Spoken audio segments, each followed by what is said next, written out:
पढ़ा लिखा हो न पढ़ा लिखा हो, पैसे वाला हो नहीं पैसे वाला हो, सबके लिए ये अवेलेबल है। ठीक है, और सेम वैक्सीन है, मतलब आप प्राइवेट में भी लोगे गवर्नमेंट में लोगे, सेम वैक्सीन आएगी, सेम कंपनी बनाती है। कोई ऐसा फर्क नहीं है कि ये इनके लिए अलग कंपनी बनाएगी उनके लिए अलग कंपनी बनाएगी, इसमें नहीं करते ऐसे। ठीक है, और इसलिए करते हैं क्योंकि इनका पैसे तो उतने ही लगते हैं। प्राइवेट में आप जाओगे 60-70 हजार रुपए लग जाएगा पूरा कंप्लीट करते करते। ठीक है, उसी को गवर्नमेंट फ्री दे रही है। तो गवर्नमेंट फ्री क्यों दे रही है?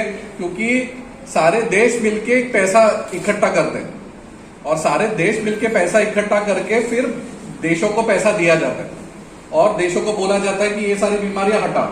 ठीक है, तो हमने टीकाकरण से क्या क्या हटाया? स्मॉल पॉक्स हटा दिया हमने। टीकाकरण से टिटेनस जो होता था बच्चों को, छोटे बच्चों को, वो हटा दिया। पोलियो हमने हटा दिया। अभी हमको गोवरी भी हटाना है।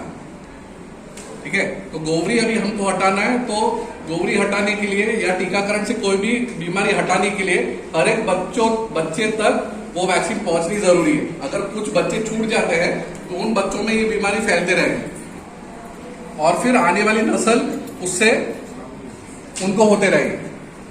तो अगर हमको ये रोकना है और मीजल्स का खात्मा करना है, रूबेला का खात्मा करना है, और नई टीका, देखिए आप एक बीमारी हटा दिए ना तो नया टीका बन के आता है किसी और बीमारी के लिए, फिर उसको हम हटाते हैं तो फिर और एक नया टीका बन के आता है कि चलो ये भी बीमारी हटाएंगे।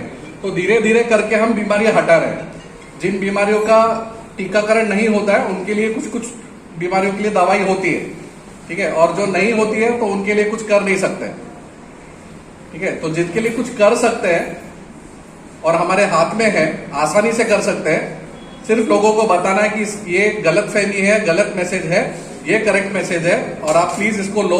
थोड़ी बहुत दिक्कतें हो सकती है, जैसे बुखार आ सकता है, उसके लिए पैरासीटामोल ले लो। ठीक है, दर्द हो सकता है तो वो किसी भी इंजेक्शन से दर्द होता है, और बीसीजी के लिए जो गांठ आती है वो तो नॉर्मल है, और वो होगी तो भी उसका आराम से छोटे अस्पताल में इलाज हो जाएगा। लेकिन अगर वो बीमारी हो गई तो सोचो कि क्या होगा। ठीक है, तो ये मेरा मैसेज है। पीडियाट्रिशियन भी यहाँ पर बैठे हैं, एडमिनिस्ट्रेशन से भी यहाँ पर बैठे हैं, ये लोगों से भी आप बात कर सकते हैं और उनको भी पूछ सकते हैं अगर मैं कुछ गलत बोल रहा हूँ या झूठ बोल रहा हूँ। ठीक है, तो इतना मुझे कहना था। लेकिन हाँ, आपको जो भी सवाल है वो मैं आपका यहाँ पर आंसर कर सकता हूँ उसको, अगर आपका जो भी सवाल हो।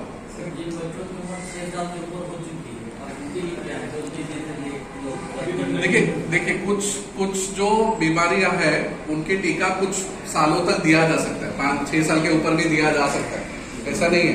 लेकिन कुछ बीमारियां हैं जिनका एक टाइम लिमिट है कि उतना तक आपने कर दिया तो ठीक है, वरना वो बच्चे वैसे भी एक्सपोज हो जाते हैं उस एज तक, तो फिर उन वैक्सीन का कुछ मतलब नहीं रह जाता।